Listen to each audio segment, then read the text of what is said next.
A finance millionaire was driving home when, without warning, a dog burst from the bushes. Strangely, the animal froze, staring directly at him, as if trying to communicate something urgent. The man decided to follow the little dog, who led him to an old maple tree where a girl lay unconscious. The millionaire quickly carried the child out of the forest, contacted emergency services, and then, well, settle in and let this story wrap around you. I hope it serves as the perfect lullaby to help you drift off to sleep tonight. Let's begin. What city are you watching this video from, and what time is it? By the way, if you're enjoying my videos, I'd be so happy if you could subscribe to my channel and like this video. The rain began to fall heavily as Alexander Stone drove his sleek obsidian-colored car down the narrow road covered with wet maple leaves. The windshield wipers moved steadily across the glass, harmonizing with an old recording playing faintly on the radio. "Daddy, I did it!" A little girl's voice filled the speakers, making his hand freeze on the steering wheel. Alexander took a deep breath, turning off the sound system, leaving only the rhythm of rain drumming against the metal roof. His phone vibrated. Edgar, his personal assistant, was calling. "Mr. Stone, the board is waiting for your signature on the financing paperwork. They need it by tomorrow." "Tomorrow," he interrupted. The word sharp and definitive. "But sir," I said, "tomorrow." He ended the call, tossing the phone onto the passenger seat. His gaze fixed on the curtain of rain ahead. The dark silhouettes of trees rushed backward under the headlights, and the empty road seemed to stretch endlessly. Around the next curve, an abrupt movement caught his attention. A completely drenched dog came running from the thicket. Alexander slammed the brakes. The tires screeched on the slippery pavement, a deafening howl of rubber cutting through the air. Then silence. The animal stood motionless. For several seconds, his heart pounding with alarm, the animal remained in the middle of the road, its fur matted with water, eyes fixed on him. It barked 3 hoarse sounds, then turned and scurried into the forest. Alexander exhaled sharply, reaching for his jacket. He opened the door, and the icy blast of air made him shiver. "What madness," he muttered. Yet his feet followed the beam of his flashlight. The dog's sounds echoed faintly in the distance, sporadic. The forest was soaked, leaves sticking to his shoes. The smell of damp earth was intense in the air. He could only hear his own breathing interspersed with rain hitting the foliage. The flashlight beam swept across tall trunks, then stopped at a clearing ahead. The dog was there, barking at the ground. Alexander approached. The light illuminated a small, curled figure beneath a maple tree. Then he stopped, a sharp pain striking his chest. A girl, maybe about 8 years old, lay there. Her clothes were stained with mud, scratches on her limbs, and her hair stuck to her face. She was completely still. Alexander knelt, placing the flashlight nearby. "Hey, can you hear me?" He searched for her pulse at the wrist, a weak, thready rhythm. "My God!" He removed his coat, wrapping her in it. His hands trembled as he pulled up the zipper. Her breathing was so light he had to get very close to see her chest barely rising. The dog approached, rubbing its head against her small hand. She stirred slightly, her lips trembling. "Cold," she whispered, the sound barely a breath of air. "It's okay. You're safe now," Alexander said quickly, his voice unexpectedly choked. He lifted her gently, her body as light as a bundle of wet blankets. The rain intensified. He made his way through the slippery tree roots, each step a struggle through the mud. The girl moaned softly, resting her head against his shoulder. "Hold on, sweetheart. We're almost there." He tightened his grip. His expensive leather shoes were buried in the muck, but he didn't stop. The dog followed, occasionally offering short barks as if guiding the way. When he saw the glow of his car's lights through the downpour, Alexander let out a sigh of relief. He placed the girl in the back seat, covering her with the emergency blanket he pulled from the trunk. The dog jumped in after her, settling right beside her, nose touching her small wrist, eyes watchful. Alexander started the car. His wet hands trembling, he turned the heat to maximum and dialed emergency services. I need an ambulance immediately. A girl about 8 years old, unconscious, showing severe hypothermia. I'm on Redwood Forest Road, about 10 minutes from downtown Maplewood. The operator's voice came through. Please hold, sir. We're triangulating your location. Can you describe her condition? Pale skin, shallow breathing, unresponsive. Please hurry. He gripped the steering wheel, looking in the mirror. The girl lay still, only one hand peeking out from under the blanket. Paramedics are on their way. Keep her warm. Avoid further heat loss. Understood. He hung up, turning toward the back seat. Listen to me, little one. Just keep breathing. You're safe now. She parted her lips, a fragile sound like a breath of wind. Mama? Alexander froze. A knot formed in his throat. He leaned in, touching her hair, his voice breaking. I'm... Daddy. The words escaped him instinctively, and he sat there, surprised by his own expression. The car's interior light reflected on her small face. The dog gently licked her cheek, then tucked its head under her arm. Alexander opened the glove compartment, finding a water bottle and clean cloth. Carefully, he wiped the mud from her face. With each touch, he felt the icy chill of her body. You're okay. We're almost there, he murmured, his voice with a slight tremor. The ambulance siren wailed in the distance. He turned on the emergency lights, adjusting the blanket again. The girl stirred weakly, her eyes fluttering open. Though her gaze was vague, Alexander took her hand, his fingers large and cold while hers were tiny and fragile. So delicate he feared applying too much pressure. What's your name? No response. Only the sound of her breath weakening. Listen, you can't fall asleep. Do you hear me? He gently squeezed her hand. A small moan, then silence. Alexander inhaled deeply. His hand brushed against a watch on her wrist, tarnished, the crystal scratched. He carefully removed it, placing it on the dashboard. A dim light reflected on the hour hand, stopped at 3. He stared at it, then turned the key to prepare for the ambulance's arrival. The siren grew steadily closer. He honked his horn to signal his position. The headlights swept through the trees, illuminating a stretch of wet, DMP ground. When the ambulance stopped, 2 paramedics in reflective vests jumped out. What do we have? Asked the male paramedic quickly. I found her in the forest. Unconscious, cold, weak pulse, Alexander responded. The female paramedic nodded, opening her kit, preparing a thermometer and heart monitor. Severe hypothermia. We need to move her immediately. Alexander crouched down, gently placing the girl on the stretcher. As they carried her to the vehicle, he followed, still gripping the old coat wrapped around her. I'm coming with you. Are you family? No, but I'm taking responsibility for this child. They nodded without further questions. The door closed. The engine roared to life, mixing with the constant sound of rain on the metal roof. Alexander sat in the front passenger seat, looking through the small window. The girl lay still, her face pale, but her breathing seemed more stable. The dog followed the rescue team in the other vehicle, its brown eyes still watchful, unwavering. Inside the cabin, the smell of disinfectant mixed with dampness. A paramedic placed an oxygen mask over the girl's face. The small light on the heart monitor began to blink steadily. Alexander brought his hand to his forehead, rubbing lightly. Rainwater still traced lines from his hairline down his neck. He looked at the girl again, saying nothing.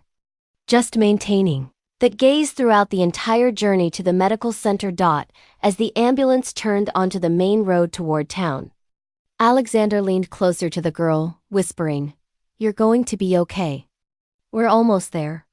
The red and blue flashing lights of the emergency vehicle reflected on his face, and in that brief moment, his eyes, cold for so many years, sparkled with a warmth even he didn't recognize. The vehicle left the forest area behind, leaving the misty drizzle and red lights on the wet leaves. Alexander maintained a firm grip on the girl's hand, a silent hope growing in his heart that nothing bad would happen. The ambulance wheels screeched on the wet concrete outside the medical center entrance. Two paramedics opened the back doors, pulling out the stretcher. Alexander followed closely, his shirt clinging to his body, water dripping from his hair. The rain still fell lightly, and his steps left long trails on the shiny hallway floor. A nurse pushed open the emergency room door. "Make way. Patient with severe hypothermia, weak heart rate." Alexander hurried after them, his breathing ragged. He stopped at the door, restricted by sterility protocol. Through the glass, he watched the staff place an oxygen mask, change the girl's clothes, wrap her in thermal blankets, and insert in 4-line. Everything moved fast, precise, and clinical. All he could do was grip his wet coat in his hands. A female voice spoke from behind him. "Mr. Stone?" Alexander turned. Mr. Stone. A woman in a white coat, brown hair pulled back, eyes bright behind glasses, introduced herself. "Dr. Elena Martinez. I'm the attending physician on this case." He felt her presence, his voice hoarse. "Please save her. I don't know her name." "I don't know anything about her. I just found her in the forest." Elena looked at him, her expression briefly surprised but quickly softening. "We'll do everything possible. You can wait in the waiting area." Alexander shook his head. "I'll wait right here." She nodded slightly, then returned to the emergency room, the door closing between them. In the hallway, the dog was secured by a security guard, tied to a chair leg. It kept looking toward the door, whimpering softly, ears drooping. A passing nurse stopped, petting its head. "Poor thing. Must be her best friend." The animal looked up, then lowered its head again in silence. Time dragged on. The clock on the wall barely moved. But Alexander sat motionless, hands clasped, eyes fixed on the red in-treatment light. He could hear the steady beep of the heart monitor from inside, mixed with hurried footsteps. Each sound tightened the knot in his stomach. After nearly an hour, the emergency room light dimmed. The door opened. Elena came out, removing her gloves, her voice low but relieved. "She's stable. Severe hypothermia, dehydration, some superficial scratches. But her heart rate is stable now. She's still unconscious." Alexander stood immediately. "Will she recover?" "Most likely. She needs more monitoring." "Do you have any family we can contact?" He shook his head. "No, I just found her in the redwood forest area. I saw a dog and it led me to her." Elena looked at him, hesitating. "If there are no close relatives, we'll have to contact local authorities." "Do what you need to do. I'm taking responsibility until her family is located." About half an hour later, a uniformed officer entered. Officer Rivers, night shift, solid build, serious face but calm eyes. "Mr. Stone?" Alexander nodded. Rivers opened his notebook, asking quickly. "You found the girl in Redwood Forest. What was the exact location?" "Near the south curve. A small trail by the old creek. Was anyone else present?" "No, just the dog." Rivers made notes, then looked up. "We'll open a temporary file for a Jane Doe. We need to identify her. Would you like to put your name down as temporary guardian?" Alexander paused for a moment. "If that ensures she receives the best care, put my name down." Rivers raised an eyebrow slightly. "You sure, sir?" "I am." Rivers nodded, writing his name on the form. "You know, most people avoid getting involved in cases like this." Alexander simply responded, "I owe her a life." Rivers closed his notebook without asking more. A moment later, a nurse wheeled the hospital bed down the hallway. The girl lay still, her face pale, hair stuck to the pillow. Alexander walked slowly behind, his steps heavy. The recovery room door opened, a faint smell of antiseptic emanating. They settled her into the bed, connected the 4 lines, and adjusted the heart monitor. Elena checked her one last time, then turned to Alexander. "You can sit by her side. But please don't touch the 4 lines. Thank you." Alexander pulled up a chair, settling beside the bed. The machine beeped steadily. He looked at the small hand resting on the white sheet, her fragile fingers. He gently placed his hand over hers, just touching lightly. Her hand was cold but real, not a memory. Outside the door, The dog was curled up under a chair, eyes still focused inward. Rivers stopped beside it, sighing softly. That animal is loyal. Seems like it won't leave this place. Elena offered a slight smile. Maybe it knows who its person is. Rivers looked through the glass. And that man has a lot of money. Now he's sitting there like he's her father. Elena responded softly. Money doesn't always buy peace. Rivers shrugged. Maybe not. Then he left. Underscore in the room. Soft light filtered through the window. Alexander sat in silence, his breathing gradually stabilizing. He looked at the girl, then at his own hand, a hand that had signed countless contracts, directed thousands of employees. Now trembling, just from the fear of losing this small life, he remembered his daughter's voice in the recording. Then he brought his hand to his forehead, pressing hard. Not again, he whispered. Night progressed. The clock on the wall marked each long minute. Elena occasionally entered to check on her, gently taking her temperature, adjusting the blanket. Alexander hadn't moved from his seat. He remained silent, sometimes closing his eyes just to listen to the steady beep of the machine representing the girl's breath. Near dawn, the rain had ceased. The first light filtered through the thin curtain, tinting the room a pale gray dot. Elena stood in the doorway, seeing him still in the same position. Dark circles under his eyes. Mr. Stone, she said quietly. You should rest a bit. I'm fine, he responded, his voice raspy. She's stable. She needs time to wake up. I'll wait. Elena sighed, nodding, then slipped quietly inside. The machine continued its steady rhythm. The girl stirred weakly. Alexander opened his eyes, his body tense. Her eyelids fluttered, her wet lashes stuck together. He leaned in, his grip tightening on her small hand. She squeezed back gently, but definite reflex. Alexander was stunned. That tiny hand was warming under his touch. He stood abruptly. The dawn light flooded the window frame, illuminating the girl's face. Her pale lips parted slightly. Her breath more regular. Alexander said nothing, just leaned closer, his eyes following every small movement on her face.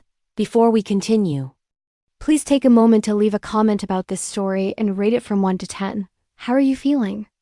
If there's anything you'd like to share, I'm always here to listen. I hope you find a moment of peace and reflection as you follow this healing story and its journey of courage and justice. Underscore. Morning light filtered through the thin curtains, shining on the small face resting in the hospital bed. The girl blinked weakly, her breathing shallow, lips dry and cracked as her vision cleared. The first image she saw was the man sitting beside her, hair with silver streaks, a shirt wrinkled and damp from rain, and deep eyes that softened when they met hers. Alexander leaned in, his voice low but warm. Can you hear me? The girl moved her lips. The sound was just a breath. Elena, the doctor who had stayed since the night before, approached quickly, checking her pulse, eyes focused. Heart rate is stronger now. She's waking up. Alexander exhaled, his shoulders dropping slightly. He asked softly, What's your name? Do you remember? The girl looked around, eyes hesitant, then faltered. Luna. Elena quickly noted. Just Luna? No last name? The girl shook her head, her brow furrowed from effort. I don't know. Everything's dark. Elena looked subtly at Alexander, speaking quietly. She's showing signs of temporary memory loss.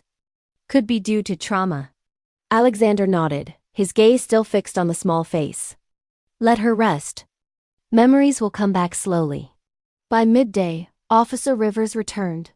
He carried a folder, placing it on the table. We scanned missing children data in 3 nearby states. Still no matching names or descriptions. Elena intervened. Perhaps she wasn't officially registered. Or she was in an illegal facility. Alexander remained silent for a long moment, then said, If no one comes forward, I'll assume responsibility until we find her origin. Rivers looked at him, nodding. I'll note that down. But understand, this could take time. I'll handle it. That afternoon, when the hospital hallway was quiet, Alexander spoke privately with the hospital administrator. He placed his credit card on the desk, his voice clear. "I want a private room for her. And please keep my identity confidential. No media, no photographs." The administrator hesitated slightly, then nodded repeatedly. "Yes, Mr. Stone." The new room was prepared that same afternoon, clean, warm, and bright. Luna lay in silence, eyes still cautious when someone approached. Only when Alexander appeared at the threshold did she fully open her eyes and look at him intently. He approached, dragged a chair over and spoke softly. "It's okay, Luna, you're safe here." The girl didn't respond. Just gently grabbed the hem of his shirt, as if fearing he would disappear. In the following days, Elena became the only person besides Alexander whom Luna would interact with. Elena brought flashcards pointing at letters. A, B, C, D. Luna watched attentively, then read haltingly. Alexander sat in the corner of the room, watching silently. Not interrupting, just feeling how the girl gradually regained her rhythm of life. Cleaning staff member mentioned that the previous afternoon, while making the bed, the girl had a bad dream. Repeating, "Dark house." The sound of the lock. "Don't leave me behind." The words worried Elena all night. She noted it in the psychological file and discussed it with Alexander. She might have been detained or psychologically tormented. Alexander remained motionless. No one deserves that. He looked at Luna sleeping, her small face tucked under the blanket, then said softly, "Like a promise, I'll find that place." From that day on, he had people conduct covert investigations around the Redwood Forest area, an area rumored to have had private children's facilities. Every afternoon after work, he returned to the hospital, bringing a small bag, some storybooks, a stuffed dog toy, and some warm clothing. Luna accepted the gift cautiously, her fingers gently touching the soft fur of the plush. Her lips moved, then she smiled weakly, the first smile since waking up. Alexander felt a strange warmth in his heart. He smiled back softly, just saying, "Keep it." One night, while the nurse was changing her bandage, the girl asked, "The dog? Where is it?" Elena paused, then said, "It's being cared for in the animal medical unit for now." Luna blinked, staring into the distance, then said weakly, "Cooper. His name is Cooper." Alexander, standing near the door, heard every word clearly. He looked at Elena. "Cooper." She nodded slightly. That night he called Rivers. "I want that dog brought here. He's the key." She remembered his name first. It might help her recovery. "You sure?" Rivers asked. "I am." 3 hours later, when Alexander returned to the hospital, a light rain was falling again. He carried a large crate inside. Cooper was calm, brown eyes bright in the light. As he entered the room, he signaled the nurse to open the door. The room was silent, only the faint beep of the heart monitor. Luna was lying down, her head turned toward the door. When Cooper entered, his tail moved slightly, and he approached slowly. The girl gently extended her hand from under the blanket, fingers trembling. "Luna." Cooper stopped, then placed his head on that small hand. Luna bit her lip, then let out a choked sob. Tears ran down her cheeks, but a weak smile appeared.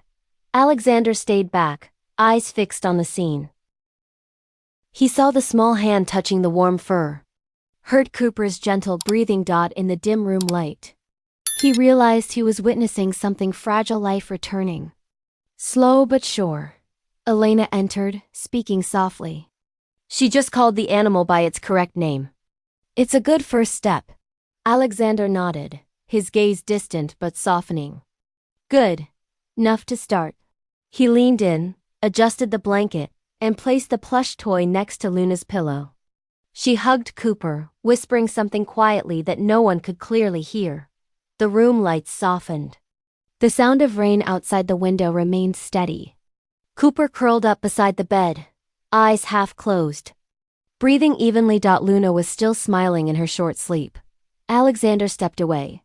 Standing beside Elena, In his eyes was a mixture of emotion and determination.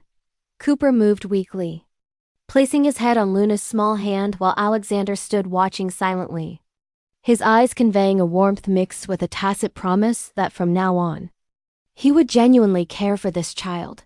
Alexander's apartment on the 13th floor was right in the heart of Maplewood, where glass walls overlooked the distant mountain range wrapped in mist. The smallest room in the house was now Luna's cream-colored curtains, the smell of new wood from the bookshelf, a pristine white bed, and an armchair by the window. Everything was prepared so meticulously that even Elena had to smile weakly when she saw it. "Not bad, Mr. Stone. She feels safe here." Alexander only responded softly, "I hope so." He stood still, looking around, the light catching his usually stern face, showing a trace of concern that afternoon. Elena brought Luna. The girl walked slowly, firmly gripping Cooper's leash, her eyes still cautious in the unfamiliar space. Cooper moved ahead, sniffing around, then immediately settled in the corner of the rug, where his own small cushion was. Luna hesitated at the threshold for a long time before finally entering. Alexander spoke softly. "This is your room. You can stay here as long as you want." The girl looked at him, her voice tiny. "Cooper stays too?" "Of course." Luna nodded slightly, her lips forming a rare, weak smile. From that day on, the normally silent apartment began to have new sounds, small feet running on the wooden floor, Cooper's soft bark at the doorbell, and gentle laughter echoing. Every morning, Elena worked shifts, guiding Luna through physical therapy during the day and taking notes at night. As for Alexander, a man accustomed to virtual meetings and thick dossiers, now began his mornings making warm milk. He placed the cup on the small table by the bed. "Drink, it's warm." Luna took it, holding the cup with both hands, steam fogging her cheeks. "Thank you, sir. You can just call me Dad," Alexander said softly, not looking directly at her, his voice slightly hoarse. The girl paused, then nodded gently. "Yes, Dad." From then on, every morning he read the newspaper by the window while she sat drawing or reading the comics Elena brought. Cooper lay between them, his head resting on her leg. They spoke little, but the silence wasn't heavy. It was quiet enough to hear the rhythm of life slowly returning. Once, Elena mentioned that while taking Luna's temperature, the girl asked, "If there's thunder, does it mean heavy rain?" "Yes," Elena responded. "But it's okay here. The windows are soundproof." Luna still trembled slightly, gripping the blanket tightly. When Elena told him this, Alexander said nothing. The next day, he quietly replaced all the curtains with thicker ones and installed a small night light by the bed. When Luna asked why the room was brighter now, he simply responded, "So you won't have to fear the dark anymore." One night, as the weather cooled, Elena had an unexpected shift at the medical center. Alexander stayed with Luna. The girl developed a fever, her body burning, sweat beading on her skin. He called Elena, receiving instructions on how to lower her temperature. Sponge her with warm water. Keep her hydrated constantly. If it goes above 102 degrees, take her to emergency immediately. He did exactly as instructed, sponging, checking temperature, changing clothes. Each time the thermometer kept showing a high number, he bit his lip, repeating the steps with unusual clumsiness. Cooper lay near the bed, eyes following every movement. Near midnight, as the fever slowly subsided, Luna gently opened her eyes. "Dad." Alexander leaned in, his voice hoarse. "It's okay. Go back to sleep." She offered a weak smile, closing her eyes. When her breathing became steady, Alexander realized the back of his shirt was soaked in sweat. He leaned back in the chair, his eyes never leaving Luna. Early in the morning, when Elena returned, she saw Alexander still in the same place, his head fallen beside the bed. Luna woke up, her voice hoarse. "Thank you." He opened his eyes, nodding gently, saying nothing more. From that day on, it became their routine. Every evening, Alexander would read a book, and she would listen. Sometimes he'd stop halfway, And she'd interrupt. Can the character go home? Yes. Really? Really? She'd smile. Cooper would give a soft bark, as if agreeing. Have you ever felt this kind of quiet connection with someone? Drop a comment and tell me about a moment that changed your life. One night. While Elena was organizing her files, she spoke softly to Alexander. I think this girl has changed you. Alexander remained silent. His gaze rested on the window where Luna was doing a puzzle with Cooper, warm light bathing her messy hair. He didn't respond, just nodded slightly. That night when he stepped into the hallway, his phone rang. The screen showed Rivers' name. He answered. Rivers, what is it? Rivers' voice on the other end was low and urgent. We found something strange near the redwood forest area. Might be related to the girl. Alexander gripped the phone tightly. What is it? An old necklace with the letter L carved on it. Alexander stood still, looking toward the bedroom where the small light reflected on Luna's peaceful face. It was still misty when Alexander drove out of town. Rivers was waiting for him in front of an old wooden cabin at the edge of the redwood forest area. The door hung crooked, roof tiles covered in moss, and a smell of dampness and old wood lingered around. Yellow crime scene tape cordoned off the entrance.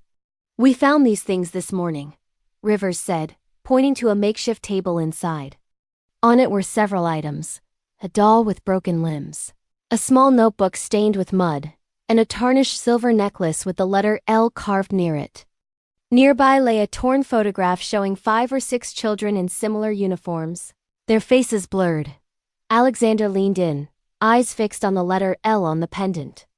Looks exactly like the letter the girl managed to write on the first day. Rivers nodded.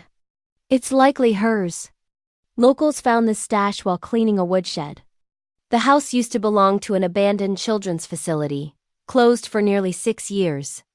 There were suspicions of illegal activity back then, but never enough evidence. Alexander straightened, his hand lightly gripping the table edge. I want to keep the necklace and photo. I'll show them to Luna. Agreed. But if she remembers anything, let me know immediately. I promise. That afternoon, he returned to the apartment. Luna was sitting by the window, drawing. Cooper was at her feet. Alexander placed the small box on the table, gently pushing it toward her. Take a look. Does this seem familiar? The girl tilted her head, her hand touching the silver chain. Her eyes stopped at the photo, then slowly narrowed. I've seen this place. Elena, sitting beside her, froze. What did you say? The house had a metal door. At night, you could hear the sound of a lock turning. There were many friends there. Then one day, no one spoke again. Luna's voice faded. Cooper lifted his head, placing a paw on her knee. Alexander remained silent for a few seconds. He leaned in, his voice very low. It's okay, sweetheart. You don't have to try to remember more. You're safe now. Elena looked at him, understanding. When Luna fell asleep, she said softly, Memory is returning. I know. But forcing it could cause panic. I know. Keep this private. Don't bring it up again until the psychologist arrives. Night fell. When everyone was asleep, Alexander remained in his study in front of a large map covered with marked symbols. He opened his laptop, accessing the old company database. A list of properties around Redwood appeared, most dating from the years he was directly involved in investment. His eyes stopped on a familiar name, Greenlight Property Group, a company that had offered to sell the land years ago. An offer he had rejected. He zoomed in on the map. The coordinates matched the location Rivers had mentioned. A deep frown creased his forehead. Alexander picked up the phone, dialing a familiar number. The voice on the other side was raspy but familiar. Jonas? It's been a while. Jonas, I need to ask about the Greenlight property. You handled that file back then. A moment of silence, then Jonas spoke quickly. You're still thinking about that? I thought you'd sold all related shares. I need to know who owns that area now. You shouldn't dig too deep, Stone. That place is tied to a lot of people. I advise you to leave it. I can't leave it. A girl survived from there. The other side went completely silent. In that case, you're touching something they don't want remembered. Be careful. The call ended. He was still sitting there, staring at the overlapping lines on the map. Cooper entered silently, lying down at his feet. The rain outside the window began to fall, drops becoming heavier. The bedroom door creaked open. Luna came out, hair disheveled, eyes sleepy and tired. You haven't gone to bed yet? Alexander turned, his voice instantly softer. Not yet. Did you have a dream? She shook her head, then walked to the window. It's raining again. He watched her, the city lights reflecting in her eyes, a small, vibrant light. Luna leaned on the frame. Cooper looked at her. No one spoke more, just the sound of steady, heavy rain. Alexander folded the map, putting on his coat. His gaze went to the porch where the glass was fogging with moisture.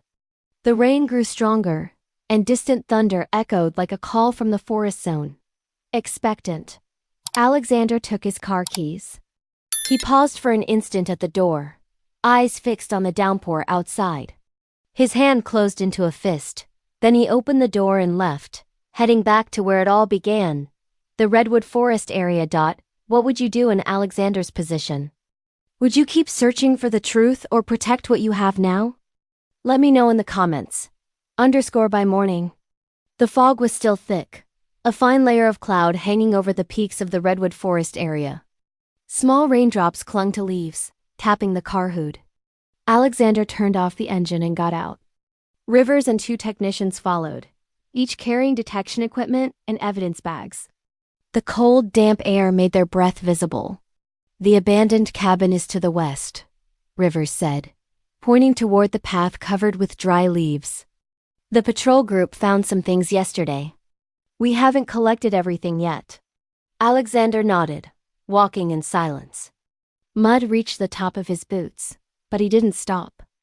Moss-covered tree trunks, rotting wooden walls, and a smell of damp oldness made the group feel they were entering a forgotten world.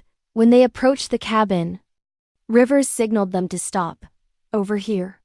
In front of them was a small wooden house with a gabled roof, partially collapsed.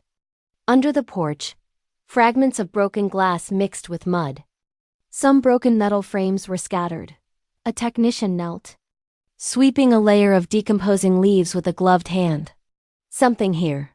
He pulled out a pair of children's shoes, torn and worn. Solace almost detached. Alexander stared, eyes fixed on the tiny shoes.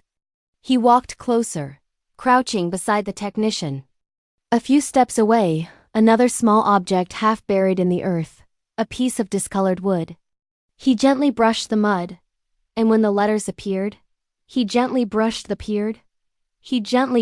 mud, and when the letters appeared, his throat tightened. Luna, the lettering was clumsy, childlike, carved with a small knife, surely the work of a child. Rivers approached, voice low. Could be where the children stayed. We'll send it to examine. Alexander nodded weakly, still looking at the piece of wood in his hand. He gripped it tightly, then unconsciously stepped back a few paces. The rain began to fall more intensely, casting a pale gray over his coat shoulders. Mr. Stone, better we leave here. The forensic team will take over. Alexander said nothing, just stood staring at the cabin, eyes deep and distant. Then he turned silently. As he left the forest. The car stopped in front of a dilapidated wooden sign. Inscription faded with the years, Greenlight Home. Alexander got out, his hand touching the sign's surface, feeling the peeling paint. He had seen this name in investment files nearly 10 years ago. Now it appeared as an unhealed wound. When he returned to the car, Rivers said, "We're checking Greenlight records. If it indeed was a facility that housed children, a full investigation will be necessary." Alexander responded quietly. "I won't wait that long." On the way back. He drove slowly down the slope overlooking the town. Wind carried the scent of pine and damp earth into the car. Outside, the weather turned into light drizzle again. That afternoon, He called a child welfare organization in the city, introducing himself and stating his desire to track information related to Greenlight Home. But on the other side, the director maintained a firm tone. I apologize, Mr. Stone, but you don't have the legal authority to access minor records. We only work with police agencies. I can fund this investigation. We appreciate the offer, but this is a matter of confidentiality that can't be addressed through financial means. Alexander stood still, staring into the distance. I understand. He hung up the phone, the cold sound of disconnection echoing in the large room. Do you think money can solve everything? Or are there some things that require something more? Share your thoughts below. That night, Luna began to sneeze, her forehead hot. Elena was running late due to an emergency shift. Alexander didn't wait. He prepared warm water and a cloth himself. He placed his hand on the girl's forehead, feeling the growing heat. Cooper lay silently under the bed, whimpering softly each time Luna did. Alexander changed the cloth constantly, eyes tired but never leaving the girl. Each time Luna stirred, he gently squeezed the small hand in his. Sleep. You're safe. He spoke like a lullaby, voice low and constant. Outside the door, rain fell relentlessly. By morning, when Elena arrived, Alexander was still in the same place. His shirt was wrinkled, dark circles under his eyes, but his gaze softened when he saw Luna sleeping deeply. Did you sleep at all? Elena asked softly. No, it wasn't necessary. Her fever has dropped. Elena started to say more but stopped. The first light of day filtered through the curtains, casting a soft yellow glow over the room. As she tidied the bed, Elena discovered a small piece of paper tucked under Luna's pillow. She opened it, a crayon drawing. The image showed a small house, a wooden fence, and some children holding hands beneath a maple tree. At the bottom was a line of wobbly writing. Where no one cries anymore. Elena brought the paper to the desk. She dreamed this? Alexander looked at it for a long time, saying nothing, then nodded gently, eyes fixed on the handwritten phrase. It might not be just a dream. It could be a memory. That afternoon, he left the house and went to his lawyer's office. I want to establish a charitable foundation, he said as he sat. A place for abandoned or amnesia-affected children. I want to start immediately. The lawyer took notes quickly. The foundation's name, sir? Alexander looked out the window where sunlight broke through the tall building, then responded softly. Dawn's Refuge. I'll prepare all the paperwork today. No delays. Make it as fast as possible. As he left the office, his phone vibrated, a text from Rivers. Someone wants to meet with you privately about the old Greenlight property. Jonas Soto. Jonas, Alexander paused, reading the message again. Jonas, his former colleague who used to manage local investments. That afternoon the sky turned somber again. He drove to a coffee shop on the outskirts where Rivers had arranged the meeting. The window glass was covered with water drops, the smell of roasted coffee filling the air. In the inner corner, Jonas waited, dressed in a brown coat. Face looking much more haggard than before, Alexander approached, placing the envelope with the file Rivers had forwarded on the table. You said you have something to show me? Jonas looked up, avoiding his gaze, hand gripping the steaming coffee cup tightly before saying anything. Before I say anything, Stone, you have to know this shouldn't be unearthed. You already told me that, Alexander responded, voice calm but firm. But now I know there were abandoned children in that place. I can't ignore it. Jonas sighed, opening the envelope. Inside were some old documents, ink faded. This is the contract between Greenlight and an anonymous investment group. They rented the land under the purpose of special minor care. In reality, it was a cover.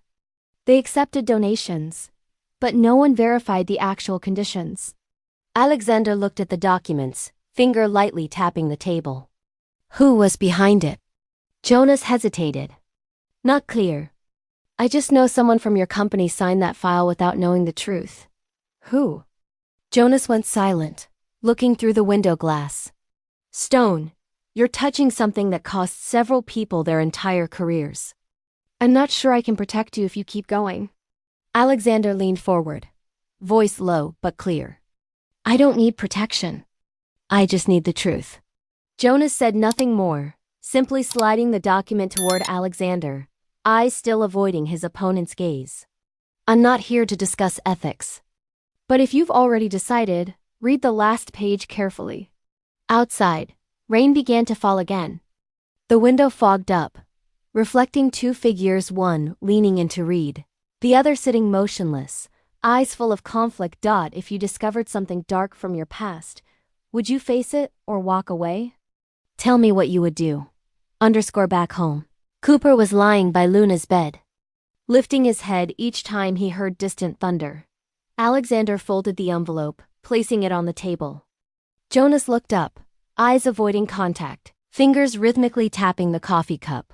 Alexander sat across from Jonas Soto, the man who had been his right hand for nearly 10 years in real estate investment.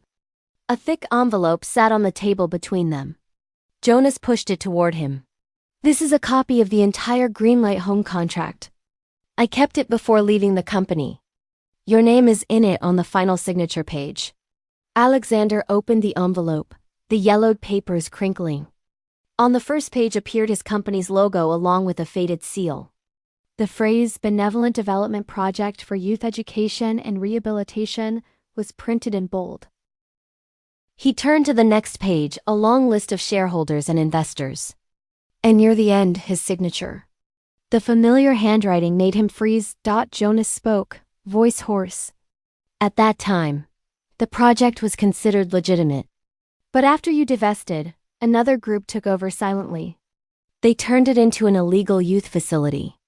Children were exploited for medical experiments. Some were taken elsewhere. By the time I found out, all documents had been transferred. Alexander remained silent, hands clasped. Are you saying I indirectly financed them? Not intentionally. But legally, you were the founding investor. If the investigation expands, your name will be in the initial file. Alexander looked through the window where afternoon rain drew long streaks. He breathed slowly, gripping his coffee cup so tight his fingers trembled slightly. Why didn't you report this before? Jonas avoided his gaze. I tried. But people threatened to cut all my contracts if I opened my mouth.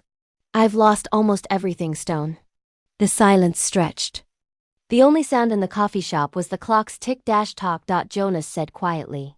Authorities are expanding the investigation now. They need a high-level witness to confirm the initial investment process.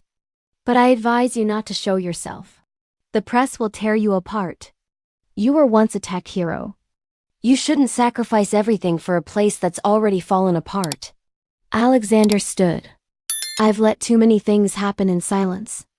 Jonas watched him, eyes filled with a mixture of concern and resignation.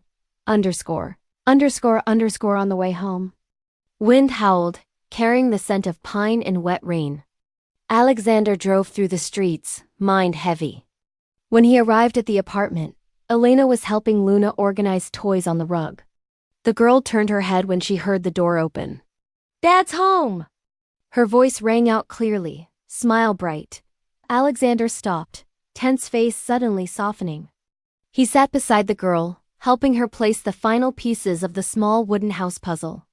Cooper lay nearby, looking up and giving a soft welcoming bark. The scene made Alexander feel a comforting calm in his heart.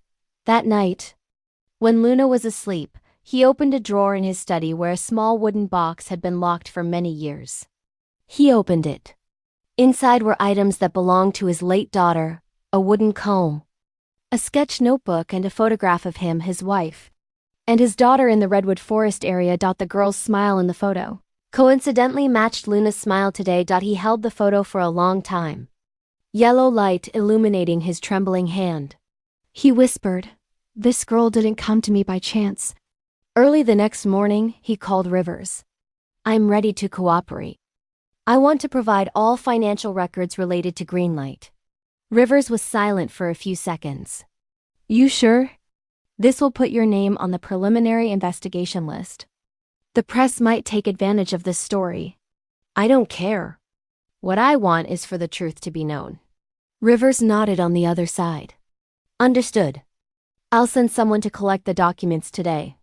When he hung up, Alexander walked out to the dining room. Luna was sitting, coloring. Dad! She looked up, extending the paper. Look, Dad, Cooper and me in the garden. He leaned in, seeing 3 figures in the drawing: Luna, Cooper, and a silver-haired man standing behind. He asked softly, "Who's this man?" The girl tilted her head. "It's you. I drew you." Alexander smiled, placing his hand on her shoulder, eyes looking through the fogged window. "It's beautiful." The quiet morning passed peacefully. Elena was cleaning the dining table when the doorbell rang. A security guard from downstairs called, "Mr. Stone. Someone from financial inspection wants to see you." Elena turned, saying quietly, "They're looking for you." Alexander stood, adjusting his shirt. Luna looked up, worried. "Who are they, Dad?" "Just some people who need to ask some questions." "You stay here with Miss Elena, okay?" He walked toward the hallway, white light shining on his calm face. The elevator doors opened, reflecting his image in the steel mirror, a man who had decided he would no longer run from his past. Elena opened the living room door, watching him leave. Outside, 2 men in gray coats waited. One of them showed his badge. "Financial inspection. We have some questions about the Greenlight case." Alexander nodded weakly, eyes serene but deep. Then he stepped out of the frame. "Have you ever had to face something from your past that terrified you? How did you find the courage? Let's talk about it in the comments." On the first morning of winter, wind lashed the long street in front of Alexander's mansion. 2 dark cars were parked neatly outside the gate. 2 men in gray coats stepped out, carrying briefcases. "Financial inspection. We're assigned to review all donation records and transactions related to the Redwood Fund." Alexander accompanied them to his study, his demeanor still calm. "Please examine what you need. I have all originals and copies," he said, opening the safe and pulling out a thick stack of carefully organized files. Since the inspection's visit, news had begun leaking to the press. Headlines spread across the internet. Billionaire Alexander Stone linked to dissolved Children's Center and the mystery of the Redwood Fund, humanitarian effort or financial cover-up. Every morning, press vehicles parked outside the gate. Elena had to keep the curtains tightly closed so Luna wouldn't see. "You'll take a break from school for a while, okay?" she said softly. "I'll teach you at home." Luna nodded, eyes confused. "Because of those people outside?" Elena nodded weakly. "Yes, but don't worry. Everything will pass." The mansion that was once tranquil became a small, isolated fortress. Alexander often sat in his study until late hours, documents piled around his desk. He was tired but maintained a sense of calm. "If my past caused consequences, I'll face them," he told Elena. "But they need to see one thing: we're not running." Luna clearly perceived the change in him. He smiled less, eyes shadowed by lack of sleep. One night, she timidly entered the room, holding a cup of tea and a folded piece of paper. She placed both on the desk, saying softly, "I made you tea. And I also wrote something for you." Alexander looked up. The trembling handwriting clearly read, "I believe in you." He remained silent for a long time, then folded the paper, a rare smile crossing his face. "Thank you." He placed the paper next to the desk lamp where the light illuminated it best. From that day on, the note remained there as a reminder. Does someone in your life believe in you unconditionally? Tell me about that person in the comments. Sometimes knowing someone has faith in us is all we need to keep going. The next day, Rivers stopped by, soaked from the rain. He placed a file on the table. "We found it. The person behind the entire Greenlight operation was a phantom investment group using your old company's name to launder money and receive grants." Alexander looked at him, voice low. "Have they been arrested?" "We're working on it." "But what's interesting, you weren't directly involved. They used your old company's name and legal codes. All transactions occurred after you divested." Alexander exhaled softly as if a great weight had been lifted. If I had any involvement, even indirectly, I want to correct it. I'll establish a victim assistance fund. Rivers nodded slowly. I imagined you would. That afternoon, Elena and Alexander sat in the living room. The initial draft for the new foundation was spread on the table. Dawn's Refuge, Alexander said, voice deep and firm. The name is taken from Luna's statement, where no one cries anymore. I want this place to truly be a new beginning. Elena looked at him, eyes surprised and moved. You still plan to be the public face of the foundation, even with the media storm ongoing? I don't want to be anonymous. What went wrong in darkness can only be fixed with light. As they talked, the weather suddenly turned stormy. Wind howled through the window glass, and distant thunder rumbled through the house. Luna came running out, clutching an old blanket. Her face was pale, eyes wide, body trembling. Dad! Alexander stood instantly, running to lift her. It's okay. You don't have to be afraid. I'm here. The girl hugged him tightly around the neck. Thunder sounded again. Cooper barked loudly, running to the window. Elena quickly closed the windows, pulling the curtains. The room lights flickered. Alexander sat in a chair, still holding Luna, gently stroking her hair. Listen, it's just the sound of rain. It can't hurt you. Luna nodded weakly but still whimpered. I'm scared of the dark place where the door locks. He held her tighter, voice solid. There will be no more doors that lock you in. I promise. Outside, rain intensified. Near midnight, rain still hadn't ceased. When Luna was asleep, Alexander went to his study. He pulled out a strange envelope from the drawer, a letter from the inspection. Inside was a copy of the greenlight transfer document with a forged signature bearing his name. Just then, a loud thunder shook the window frame. Cooper barked frantically. Alexander stepped into the hallway when he froze. On the floor, something glowed faintly. A small envelope had been pushed under the door. Inside was only a blank piece of paper with a single line written in heavy black ink. Stop now, Stone. If you've ever received a threat, how did you respond? Did you back down or stand your ground? Share your story below. _ the next morning. Rivers check camera footage. No strangers appeared. The sender might have left the letter beforehand. Alexander offered a slight smile, eyes calm. They can't take what I found. That afternoon, he finalized the contract to acquire the old redwood land. The area would be rebuilt as a space dedicated to abandoned children. Luna drew dozens of small pictures, the sky, maples, children holding hands. In each image, she added a line in her round handwriting. Where the beginning is again. Alexander hung them all on the wall of his new office. Some were upside down, others crooked, but he didn't correct them. That very clumsiness made everything feel authentic. What does a new beginning mean to you? Have you ever started over after something difficult? Let me know in the comments. _ Cooper was enrolled in an emotional support therapy course. In the first sessions, he sat quietly beside newly arrived children, just resting his head on their laps. It seemed to melt the fear in their small eyes. Luna bragged proudly. Cooper is a healing dog. One afternoon, Alexander took Luna to visit the forest where it all began. The road was now cleared, no more undergrowth, just the smell of damp earth and the crunch of dry leaves. Luna sat in the front seat, gripping her teddy bear, eyes bright. Dad, is the maple still there? Yes, still standing. Just like when I found you. They stopped at the old clearing. The maple was still tall, large roots emerging from the ground.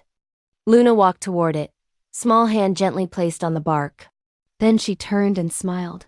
It hasn't forgotten us. Alexander pulled out a small wooden plaque from his pocket. Carved with the words, "Here, two people found each other." He and Luna hammered the plaque into the ground. Cooper was nearby, gently wagging his tail. You know, Alexander said, I once thought I'd never find anyone in my life again. But maybe you're the thing I never dared search for but was given to me. Luna looked up, tilting her head. I didn't search for you either. But the sky brought me to you. Do you believe in fate? Or do we create our own destiny? I'd love to hear your perspective. That night, as they returned, Rivers was waiting at the door. He smiled, shaking Alexander's hand. I have good news. Authorities just closed the greenlight case.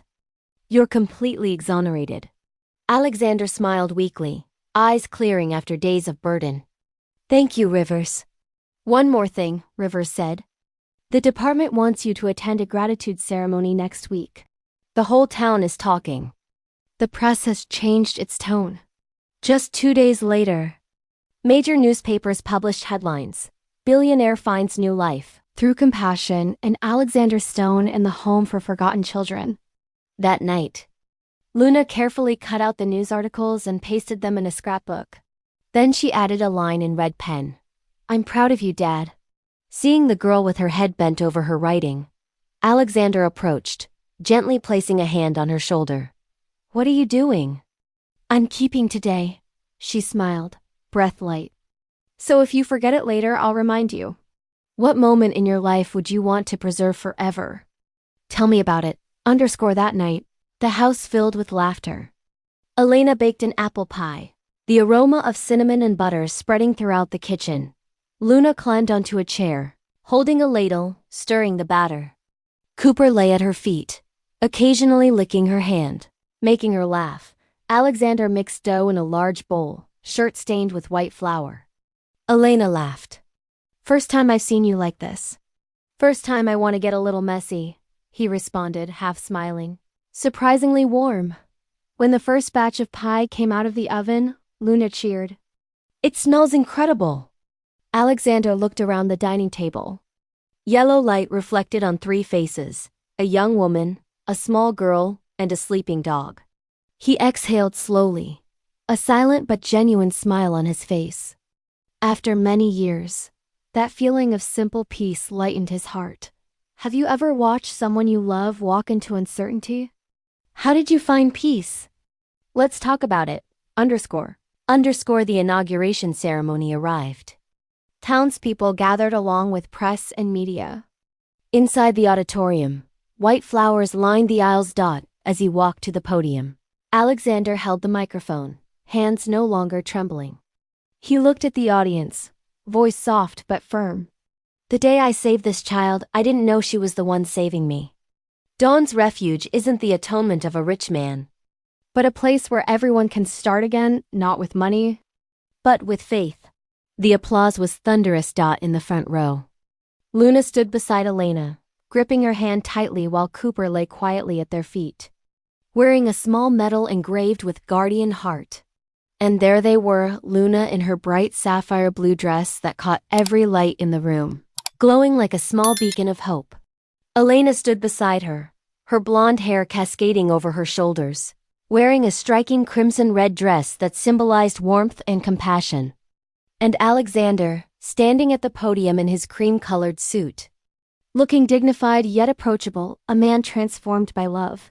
Press cameras zoomed in, capturing the moment, a simple image that moved many to tears. When the ceremony ended, hundreds of people sought him out for photos, hugging him, thanking him. Alexander responded only with handshakes. There are no heroes here. We're just returning what we owe to life. Has a story ever inspired you to take action in your own life? What did you do? I'd love to hear about it. That night, when everyone had left, Alexander stayed with Luna and Elena. They sat by the glass window, looking at the maple forest. The sky turned amber, last rays of light filtering through clouds. Luna rested her chin on her knees. I think I was born twice, she said, voice small but clear. Once in the forest and once when you found me. Alexander nodded gently, eyes seeming to contain the entire sunset. He placed his hand on the girl's head, palm warm. They sat in silence, watching the sun disappear behind the maple ridge, light casting a deep red glow over the room. Reflecting on the father and daughter's faces, Cooper was curled at the chair's foot, occasionally sighing softly. Elena brought a cup of hot tea. Tomorrow will be the first day the center officially opens. Yes, Alexander responded. But for me, today is complete enough. Outside, wind whispered in the leaves. The center's lights reflected on the dawn's refuge sign like 1,000 small stars. What does closure mean to you? Have you ever had a moment where you felt a chapter truly end? Share it with me. Underscore over the following months. Dawn's refuge became more than a building. It became a home. Children arrived one by one, some with stories like Luna's, others with different wounds but the same need for healing. Alexander visited every day, sometimes in his cream suit fresh from business meetings, other times in casual clothes. The children learned to call him Mr. Alex, but to Luna, he would always be Dad. Elena took on the role of director, her crimson dress becoming a familiar sight. Her warmth made even the most frightened children feel safe, and Luna became the center's little ambassador. Her bright blue dress is a symbol of hope. She showed new children around, introduced them to Cooper, and shared her story. I was scared too, she'd say, small hand holding theirs. But now I'm not. And you won't be either. Have you ever been helped by someone who truly understood what you were going through? How did that change you? Tell me about it. Underscore. 1 year after the center opened, Alexander stood in the maple clearing where he'd found Luna. Dozens of children surrounded him, including Luna in her sapphire dress, Elena in crimson, and Cooper wearing his therapy dog vest. They were planting new trees, one for each child who had come through. Dawn's refuge. Why are we planting trees, Mr. Alex? A small boy asked. Alexander knelt. Because trees grow slowly, just like healing. But they grow strong. And one day, these trees will give shade to others who need it, just like you will. Luna placed her small maple sapling in the ground. This one's for all of us, she said. For everyone who found their way home. As the sun set, Alexander stood with Luna's hand in his. Elena was nearby, Cooper at her feet. They watched the children play among the young trees. Do you ever regret it? Elena asked quietly. Everything you went through? Alexander looked at Luna. He thought of the rain-soaked night, the terrified girl under the maple, the long journey to this moment. Regret? He smiled. Not for a single second. What's something difficult you went through that you wouldn't change, even if you could? Sometimes our hardest moments lead to our greatest blessings. Share yours with me. Underscore that night. Back at the apartment, Luna called out while brushing her teeth. Dad? Yes, sweetheart? Do you think my real parents are out there somewhere? Alexander's heart clenched. They'd searched, but no one had ever claimed her. He sat on her bed. I don't know, Luna. Maybe. But whoever they are, wherever they are, I hope they know you're loved. You're safe. You're home. She climbed into bed, clutching her stuffed dog. Even if they came back, I'd still want you too. Is that wrong? Alexander felt tears prick his eyes. No, sweetheart. Love doesn't divide. It multiplies. There's enough room in your heart for everyone. She smiled, eyes already closing. Good, because you're my dad now. The sky brought me to you, remember? I remember. Do you believe we're brought into each other's lives for a reason? Tell me about someone who changed everything for you. Underscore 5 years later, Dawn's refuge had expanded to 3 locations. Luna, now 13 and still favoring blue dresses, had become a youth advocate, speaking at conferences about foster care. Alexander, with more silver in his hair but warmth in his eyes, had stepped back from business to focus on the foundation. The cream suits remained his signature. Elena, still in her beloved red dresses, had married a kind teacher. She remained the heart of Dawn's refuge, and Cooper? At 10 years old, he was a senior therapy dog, gentle and wise, training younger dogs. On the 5th anniversary, they gathered at the maple tree. The wooden plaque was still there. Here, 2 people found each other. Luna, taller now, placed her hand on the tree. You know what's funny? I used to think this tree was where my old life ended. But it's really where my new life began. Alexander placed his hand over hers. For both of us, Dad? Thank you for not driving past that night. He pulled her into a hug. Thank you for holding on until I got there. What would you like to say to someone who saved you in whatever way they did? Leave a comment for them. Maybe they'll see it. Underscore. Underscore underscore as the sun set on that anniversary evening. Alexander stood before a crowd of donors, volunteers, and families. 5 years ago, he began. His cream suit catching the golden light. I thought I was saving a child. But the truth is, a child saved me. She taught me that wealth isn't measured in dollars, but in love. That home isn't a place, it's people who refuse to give up on you. He gestured to Luna in blue and Elena in red. Hope and love. Dawn's Refuge isn't my legacy.